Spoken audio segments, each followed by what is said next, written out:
हाय दोस्तों, आप सबका स्वागत है आपके YouTube चैनल भूतों की अनसुनी कहानियां। आज जो है मैं कहानी आपको बताने जा रहा हूँ, इसका नाम है चुड़ैल की कहानी। दूसरे राज्य की चुड़ैल और परेशान घर के लोग। चलिए अब बढ़ते हैं आज की कहानी की ओर। यह बात बहुत पुरानी नहीं है, बल्कि लॉकडाउन 2020 की बात है। मैं मुंबई में नौकरी करता था, लेकिन लॉकडाउन की वजह से सभी कार्यालय बंद हो गए थे। खाने पीने की चीजें मिलने बंद हो गई थी। इसके अलावा आने जाने के सभी साधन भी बंद हो गए थे। किसी तरह से हम लोग अपने गांव आए। गांव आकर बहुत ही अच्छा लगा। गांव में लॉकडाउन की वजह से असीम शांति हो गई थी। ना ही कोई वाहन चलता था और ना ही प्रदूषण होता था। डर के साए में जरूर रह रहे थे, लेकिन जीवन बहुत ही सरल हो गया था। पूरा परिवार बहुत दिनों बाद एकत्र हुआ था। गांव में उगाई गई अपनी फसल की ताजा सब्जियां मिल जाया करती थी। सुबह शाम शुद्ध हवा मिल रही थी। लेकिन हम शायद परिवार वाले मुंबई से अकेले नहीं आए थे। शायद हमारे साथ मुंबई से कोई अनचाहा अदृश्य मेहमान हमारे साथ आ गया था। जब से हम लोग मुंबई से अपने गांव आए थे, हमारे गांव में अजीब अजीब घटनाएं हो रही थी। एक रात अचानक मेरी नींद टूटी, तो मैंने देखा कि रसोई में कोई औरत आंगन में जा रही थी। फिर वह आंगन से होकर फिर रसोई में जा रही थी। ऐसा वह बार बार कर रही थी। मुझे लगा घर का कोई सदस्य होगा, संभव हो भाभी ही हो। ऐसा सोचकर मैं सो गया। अगली सुबह जब घर वाले उठे तो उन्होंने देखा कि घर की सभी चीजें अस्त व्यस्त है, लेकिन घर से कुछ भी चोरी नहीं हुआ था। इसके बाद सुबह से ही मेरा पालतू कुत्ता घर की तरफ मुंह करके भौंक रहा था, और शाम होते ही वह मर गया। हम सभी लोग ताज्जुब और आश्चर्य में थे कि यह सब घर में क्या हो रहा है। शाम होते ही सभी गाय व बछड़े जोर जोर से आवाजें करने लगे, और शाम को जब दूध वाला आया तो उसने हमें बताया कि आज एक भी गाय ने दूध नहीं दिया। हमारे यहाँ पर 11 गाय हैं, लेकिन एक ने भी दूध नहीं दिया।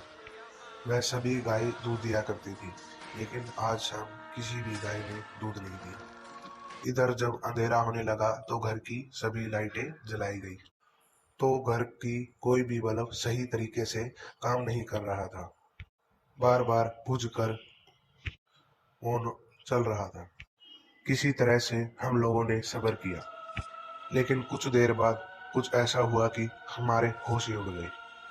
रात को घर में इतने चींटे आ गए थे कि घर में खाना बनाना मुश्किल हो गया। सब्जी में इतने चींटे पड़ गए थे कि गिनती भी नहीं की जा सकती। घर के सभी लोगों ने प्याज और रोटी खाकर गुजारा किया। अब हमारे घर के बुजुर्ग हमारे दादाजी ने अपनी शंका जताते हुए कहा कि कुछ ना कुछ तो गड़बड़ है। उन्होंने कहा कि मुझे तो लग रहा है कि कोई ना कोई बुरी आत्मा किसी के साथ आ गई है।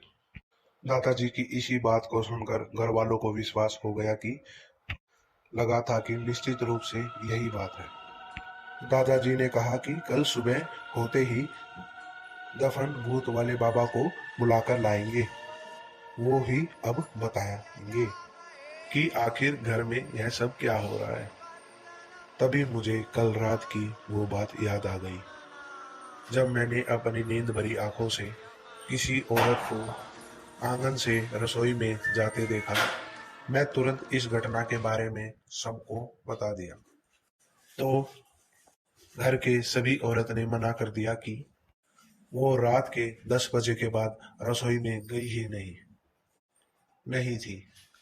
तभी अंदर से एक लोटे जैसा कोई बर्तन आया और मेरे पास से होकर मेरे पास में रखे एक मटके से टकरा गया, और जोर की आवाज आई। अब अंदर से कई बर्तन आने लगे। ऐसा लग रहा था कि कोई अंदर से कई बर्तन उन बर्तन को हम पर निशाना बांधकर फेंक रहा है। हम सब लोग आंगन से भागकर और बाहर वाले आंगन में आ गए। गांव में अक्सर दो आंगन होते हैं, एक बाहर का आंगन और एक अंदर का आंगन। हमारे उस घर से किसी के चिल्लाने और रोने की आवाज आने लगी। बीच बीच में बर्तन के पटके जाने की भी आवाजें आने लगी, जिसे सुनकर हमारे पड़ोसी भी आ गए। धीरे धीरे यह बात गांव में पूरी फैल गई, तो दहन भूत वाले बाबा आखिरकार आ ही गए। उस दिन हमारे साथ जो घटना हुई, आप विश्वास नहीं मानोगे। हम सब की रूह कांप गई थी। हम लोग हिंदू धर्म की मान्यताओं को नहीं मानते थे और हिंदू रीति रिवाज को वयन किया करते थे, लेकिन उस दिन हमें हिंदू होने का महत्व पता चला। लेकिन उस दिन हमें हिंदू होने का महत्व पता चला।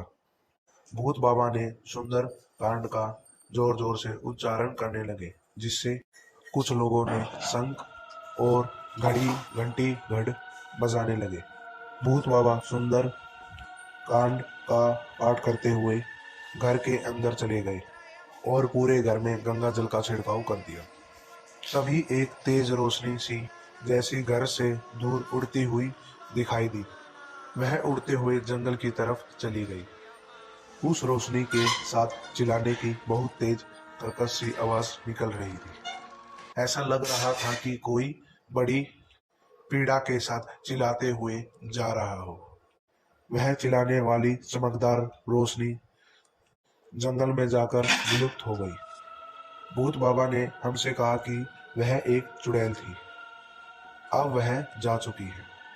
कल बाबा वापस आएंगे और घर का बंधन दोबारा से बांधेंगे, और हम अगले दिन से ही हिंदू धर्म के अनुसार पूजा पाठ करने लगे, और हमने हनुमान जी की मूर्ति की भी स्थापना कर दी। और ऐसी ही कहानी को सुनने के लिए हमारे चैनल को सब्सक्राइब करें। धन्यवाद।